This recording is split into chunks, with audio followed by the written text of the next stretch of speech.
Olá, seja bem-vindo ao podcast Endocrino Papers. Aqui lhe mostramos como se manter atualizado em endocrinologia, mesmo que você tenha pouco tempo para estudar. Eu sou Ícaro Sampaio. Eu sou Luciano Albuquerque. E o nosso tema hoje são 6 dicas sobre doença renal do diabetes.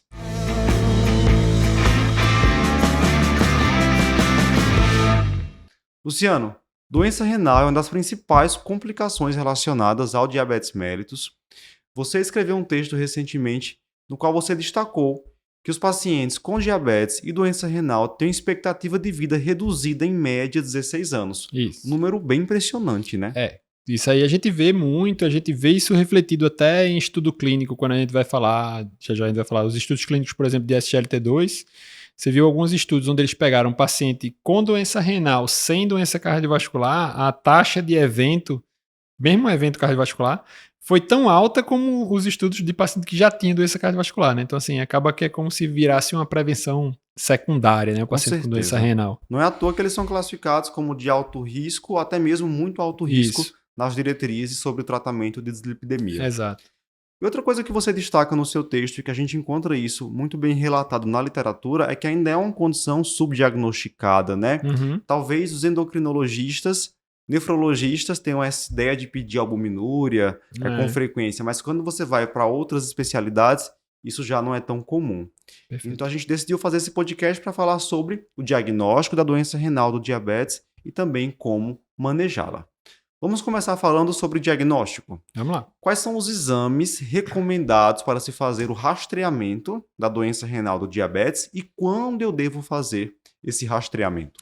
Então assim, o rastreio é relativamente simples, pessoal. A gente não precisa de exames complicados, não precisa fazer nada de 24 horas, né? A gente sabe que hoje os dois principais problemas são a albuminúria e a perda de função renal, tá? Então, a albuminúria, antigamente a gente fazia proteinúria 24 horas, albuminúria 24 horas. A gente sabe hoje que a relação albumina-creatinina urinária, numa amostra isolada, é suficiente para você fechar essa questão em relação à proteinúria, né? Em relação à albuminúria, perda de proteína pela urina, tá? Então, a amostra única, isolada, você vai conseguir fazer esse diagnóstico. Então, se você fizer a relação albumina-creatinina, tiver acima de 30, aí você já teria essa alteração, acima de 300 seria aquele estágio mais avançado. E a taxa de filtração glomerular ainda se estima pela creatinina simples, né? Então, assim, pode usar só as calculadoras normais, se tiver uma creatinina já consegue fazer essa avaliação em relação à taxa de filtração glomerular, que abaixo de 60 aí teria essa situação de doença renal crônica, né? Perda de função renal. Maravilha, Luciano. E aí é isso. O paciente ele não precisa ter necessariamente albuminúria, né? Ele pode ter só essa redução da função renal. Isso. E ainda assim ele é classificado como doença renal do diabetes. Isso. A gente utilizava no passado aquele termo nefropatia diabética e era muito entendendo que todos os pacientes tinham proteinúria. Isso. E a gente sabe que hoje nesse espectro de doença renal do diabetes há um percentual menor que não tem proteinúria, mas tem alteração hemodinâmica com aumento da creatinina e redução da taxa de filtração glomerular. Falando sobre albuminúria, nem todo paciente com albuminúria aumentada vai ter doença renal. Às vezes ele pode estar em vigência naquele momento de alguma coisa aguda, uma hiperglicemia importante, uma pressão arterial muito elevada, uma IC descompensada, que aumenta a albuminúria e não é doença renal ainda, né? Então, você tem inclusive que confirmar ela em outro momento para só assim estabelecer o diagnóstico de doença renal do diabetes. E ter esses cuidados, uma mínima orientação em relação à coleta, né? Então, assim, você evitar fazer essa avaliação no momento que o diabetes está descompensado, evitar fazer essa avaliação quando você tem um descontrole em relação à pressão arterial. Pense naquele velho exemplo da peneira, né? Se você está botando muita força, empurrando muito ali em cima, vai acabar passando alguma coisa que não deveria passar. É o mesmo raciocínio que a gente faz em relação ao nefro, né? Então, se vem uma pressão arterial muito alta, pode ter essa lesão aguda e passagem de proteína, que normalmente não passaria. E em relação à hiperglicemia, a gente, se for pensar no mecanismo do SGLT2, principalmente, né, que ajuda muito a gente. Então, se você filtra muita glicose, você vai precisar reabsorver muita glicose no túbulo proximal. Junto com a glicose vem sódio, né? Um cotransportador de sódio-glicose. Então, puxa muito sódio proximal, chega menos sódio distal, aí você vai ter aquele mecanismo de hiperativação, de mácula densa, sistema renina-angiotensina-aldosterona. Então, o néfron do diabético, o rim do diabético, ele vai ter essa característica da hiperfiltração, que a gente tanto fala, por isso que é um rim aumentado de tamanho, por isso que a gente não vê tanta alteração de relação córtico-medular, mas isso quando a gente pensa na fisiopatologia relacionada à hiperglicemia puramente, né? Então, quando a gente pensa no diabetes tipo 1, ele vai ter realmente essa característica de ter primeiro a proteinúria, ter primeiro a albuminúria, na 99,9% dos casos, para depois ter perda de função renal. Quando a gente pensa no DM2, o paciente com diabetes tipo 2, ele tem síndrome metabólica. Então, ele tem hipertensão, ele tem dislipidemia, ele tem um quadro inflamatório sistêmico, ele tem obesidade. Todos esses fatores são fatores predisponentes para a doença renal. Então, aí você vai ter mais ou menos aquela faixa de 50%, 50%. Né? Tem aquele paciente que sempre vem com albuminúria antes de perder função renal, mas tem metade que vem com perda de função renal concomitante, ou às vezes até uma perda de função renal sem tanta albuminúria. Então, é o raciocínio que a gente faz, diferente do tipo 1 e do tipo 2. E ele se diferenciou também sobre a época de fazer o rastreamento, né? Tipo 1, a partir de 5 anos, diagnóstico, com exceção das crianças a partir de 11 anos, nos quais se tiverem pelo menos 2 anos de diagnóstico de diabetes, eu já posso solicitar rastreamento.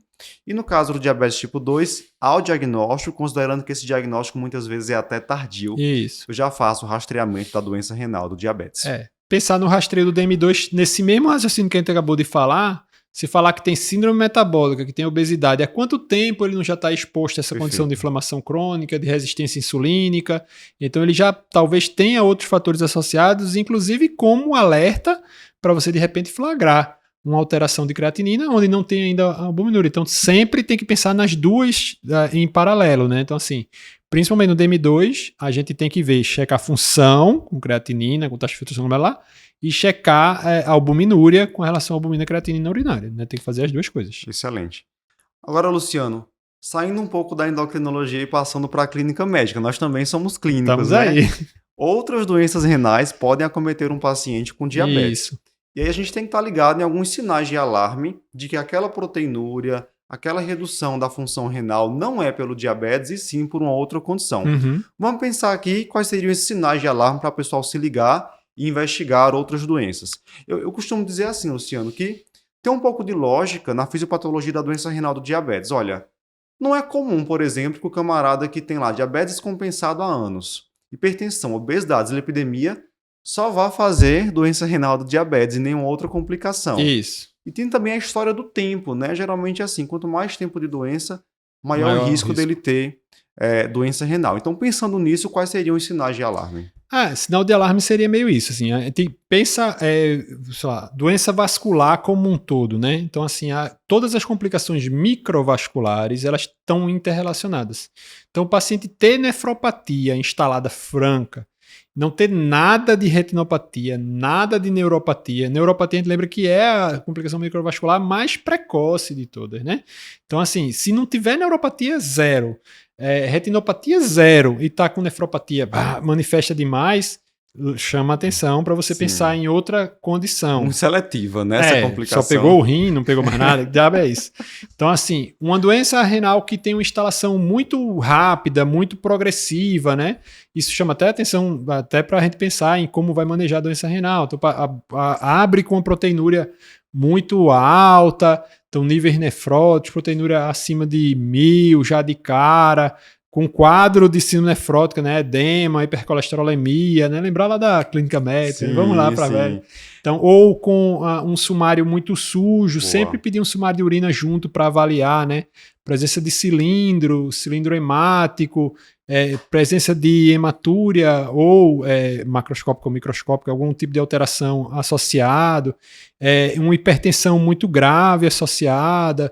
Então tem essas situações onde a gente deve pensar que existe talvez outra doença ali e até lançar mais para essa linha de avaliação renal mesmo, às vezes considerar uma biópsia ou considerar como é que você vai fazer essa avaliação mais rápido. E às vezes pode ser simplesmente uma outra manifestação de uma doença sistêmica. Se você tem uma menina de 21 anos com diabetes tipo 1 que começam a proteinúria, mas está também com artrite, rasmalado, lesão de pele, né? fotossensibilidade, uma anemia. Poxa, ela tem um lúpus e diabetes tipo 1. Acontece, né? E tem uma dica também relacionada ao início do tratamento com o IECA, não é isso? Isso. O IECA, pensar que o IECA, qual é o efeito do IECA na história, né? O IECA ele vai fazer uma vasodilatação da arteríola eferente, né? Ele vai abrir a saída, né? É o ED eferente e ED exit da saída, né? Então você vai ter... o rim não está hiperfiltrando, a ideia do rim é hiperfiltrante, a saída está um pouquinho fechada, aumenta a pressão dentro do glomérulo, né? E por isso hiperfiltra. Quando você abre a saída, você está favorecendo que você está diminuindo a pressão dentro do glomérulo, vai facilitar a saída desse sangue, desse excesso ali que está levando à lesão do glomérulo.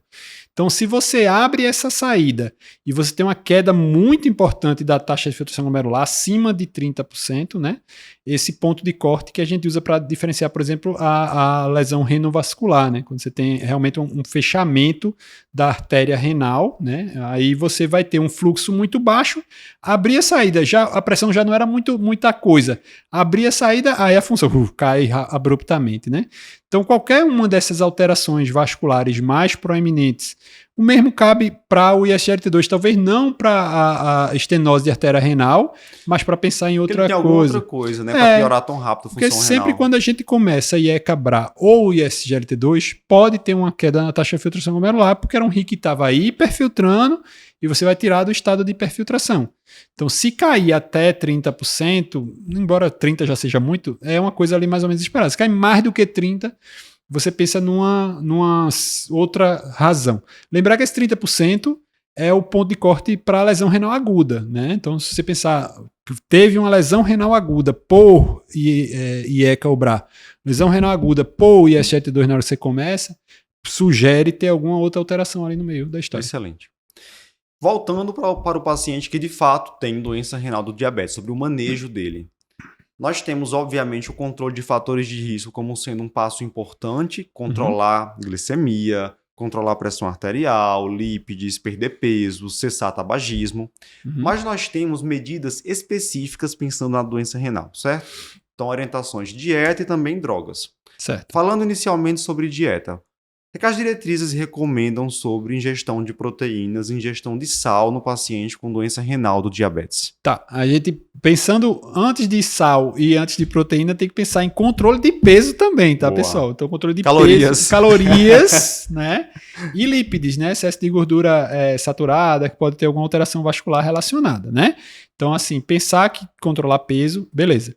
A questão proteína, ela é um pouco controversa, porque assim, existe uma recomendação de você fazer uma restrição de proteína e botar abaixo de 0,8 grama quilo dia, para um paciente que tenha doença renal crônica, com a taxa de filtração glomerular um pouquinho mais baixa, geralmente ali um G3B abaixo de 45 e albuminúria, né? Então, se o paciente está com uma doença renal progressiva, com muita perda de proteína, se você diminui a proteína disponível, você talvez diminuísse, tem evidência para diminuir essa progressão da lesão.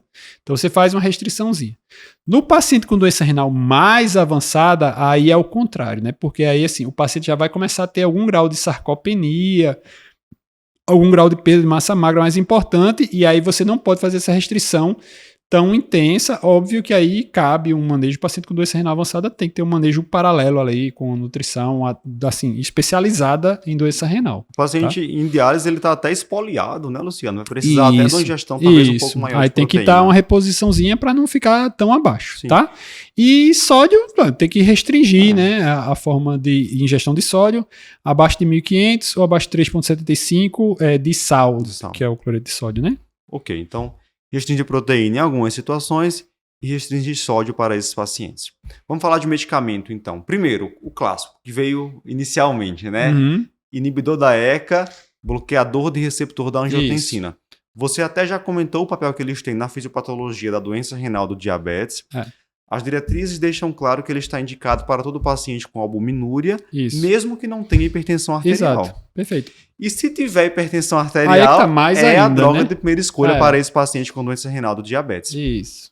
A gente nunca começa com dose máxima, tá certo? Então, vai começar com enalapril, começa ali 10 mg dia, vai titulando dose, reavalia a função renal por essa questão, essa possibilidade de uma agudização em pacientes que já têm algum comprometimento hemodinâmico, também vigiando níveis de potássio, né? A gente não está falando aqui de espironolactona, que causa hipercalemia com muita frequência, mas é um efeito colateral esperado do IECA, hipercalemia, ainda mais no paciente com doença renal crônica. Lembrar de novo, tudo hoje vai ser o podcast da fisiologia, né? Assim, porque o IECA é um inibidor da enzima de conversão de angiotensina, que é o sistema renina, angiotensina e aldosterona, né? Então, se eu bloquear a aldosterona, se eu usar um antagonista do receptor mineralocorticoide, que é o fim da linha da história, não vai ter hipercalemia. Então, se eu atuar antes, é como se quanto mais precoce eu atuar nessa via, mais mecanismo de escape tem depois, né? Então, assim, o IECA, o BRA, vai ter menos hipercalemia do que propriamente a espironolactona, que é um bloqueador da aldosterona final, né? Da última ponto lá da via. Então, vai ter menos hipercalemia, mas ainda assim pode ter, por isso tem que titular dose devagarzinho. Pode ter hipotensão, então, assim, a gente começa a IECA BRA, como a gente foi colocado, mesmo que não tenha hipertensão. Então você tem que ter esse cuidado na titulação da dose, isso vale para doença renal, vale para insuficiência cardíaca, né, que é uma das drogas de recomendação. Então quando você começa, às vezes cai um pouco a pressão, tem que ter esse cuidado, né? Então o IECA BRA entra como uma primeira linha, né? Fica aquela coisa da dose máxima tolerada. Isso, Luciano? Vai titulando até onde der. Você conseguir. Ok, então temos aqui o nosso primeiro pilar, certo? IECA BRA.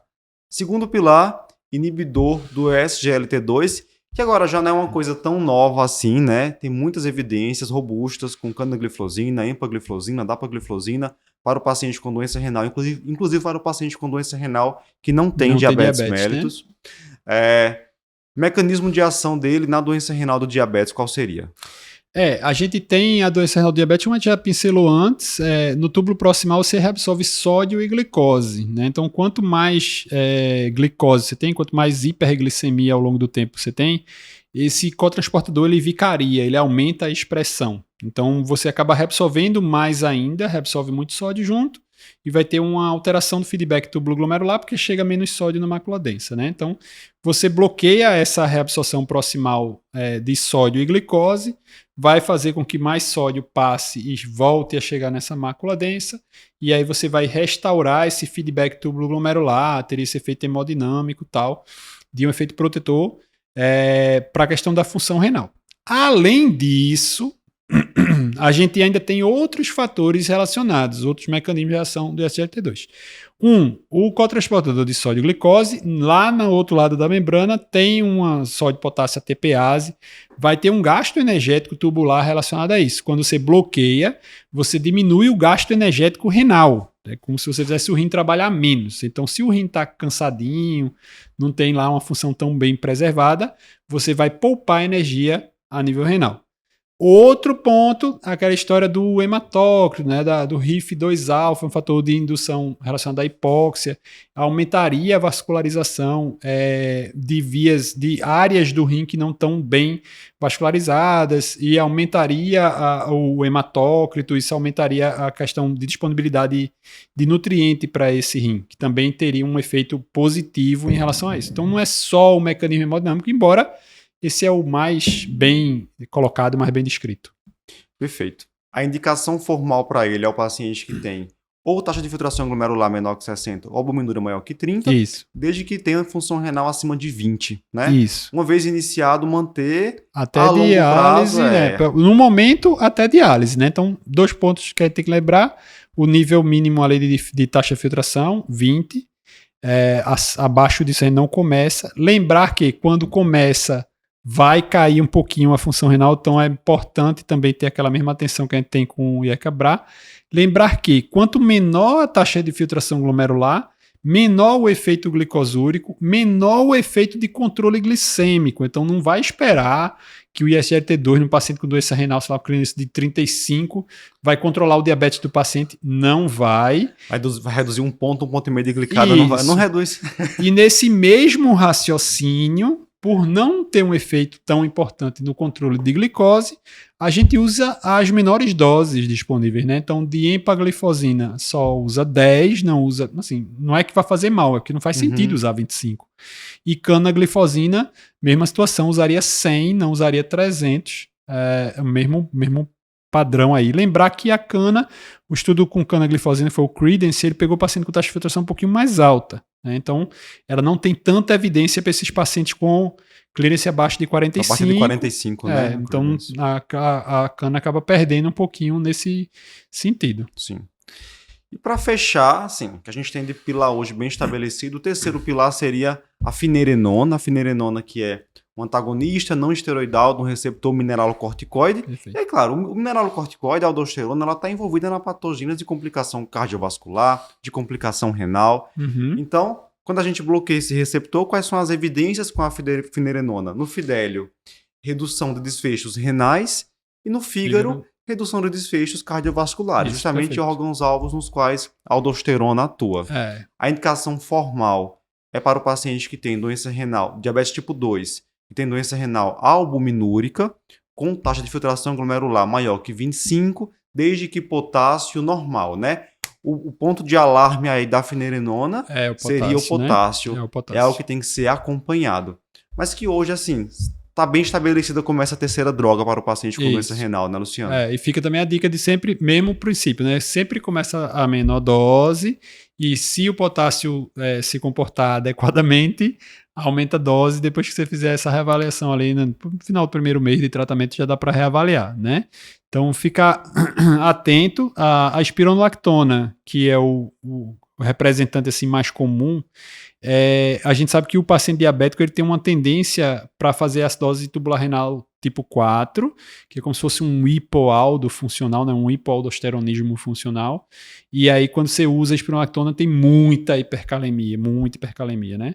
Então, não é só a questão dos efeitos adversos da espirona relacionados ao hipoandrogenismo, que aí a finerenona tem bem menos, mas ela tem uma ligação ao receptor mais curta, é quase um paralelo com a teriparatida, né? Ela tem um efeitozinho curtinho, ela liga, desliga, e aí isso mostra benefício em relação a essa questão, principalmente de fibrose, né? Que a gente sabe que a espironolactona, ou a aldosterona, vai ter um efeitozinho inflamatório bem importante e levando a essa progressão de fibrose e destruição tecidual, tá? Então, a finerenona tem muito benefício e ela atuaria, como a gente falou muito aí, a gente falou de IECA, com efeito mais em arteríola eferente e mais hemodinâmico. A gente falou de SGLT2, com efeitozinho mais aferente e mais hemodinâmico, um pouquinho nessa metabolismo energético. A finerenona tem um efeito completamente diferente dos outros dois, então você está atuando em outra via que estaria ali descoberta. Então você realmente acaba criando essa noção dos pilares, né? De você ter um mecanismo, um fisiopatológico diferente, né? E já que a gente está falando em vias, se eu quiser atuar mais numa via metabólica, será que vale a pena ali o quarto pilar do análogo de GLP-1? Isso aí tem um paper, né? Você até botar lá no site da gente ele comentado, ele colocou esse potencial quarto ponto, que é o GLP-1. A gente ainda não tem estudo, né? Assim, o que a gente tem é de dados dos estudos cardiovasculares, que tem paciente com nefropatia, obviamente, e aí o GLP-1 teve um impacto bem significativo na redução de albuminúria. Tá? O líder renal, né? Isso, então aí tem, mas não é um estudo que ele fez para isso. Dentro do Rewind, ele fez análise dos desfechos renais. A maioria nem era paciente com doença renal crônica. Isso, exato, perfeito. Então, assim, ele vai ter esse benefício. A gente sabe que a obesidade tem um papel bem importante nesses processos inflamatórios, na hipertensão, em tudo, até na piora do diabetes, né? Então, assim, toda droga que tem efeito em relação à obesidade e processo inflamatório da obesidade vai ter benefício, né? Tem um estudo em andamento, que é o estudo FLOW com a semaglutida. A gente espera esse resultado para realmente ter um estudo como a gente teve com o ISGLT2, com o IECA-BRA. Então, sim, vamos ver o que é que vem aí, e aí talvez tenha uma coisa interessante. Um outro ponto que a gente não pode esquecer é a história de estatina, que está lá sempre usar estatina no paciente com doença renal diabética. Lembrar que o paciente com doença renal, com perda de função renal mais avançada, a atorvastatina teria alguma priorização em relação às outras, mas assim, uma coisa assim muito incipiente, não tem tanto dado assim para justificar. Mas é um paciente de alto risco cardiovascular e a gente tem que pensar nessa questão do risco cardiovascular, né? Tem o FIELD, que usou fenofibrato e diminuiu proteinúria, diminuiu a albuminúria também. Então, mostrando talvez, no contexto de hipertrigliceridemia, o fenofibrato poderia ter algum benefício, mas também aí o fibrato já fica para uma faixa um pouquinho mais para frente, né? A estatina entra antes. Muito bom. Excelente discussão aqui com o professor Luciano Albuquerque sobre doença renal do diabetes. Se esse tema, complicação do diabetes, é um tema que te interessa, eu te convido a assistir um outro podcast nosso, que é sobre neuropatia diabética periférica, que teve a participação da doutora Carol Té, endocrinologista, colega nossa aqui de Recife. Top. É um podcast bem completo, muito, muito bom. Vai lá conferir também. Até a próxima. Tchau, tchau, pessoal.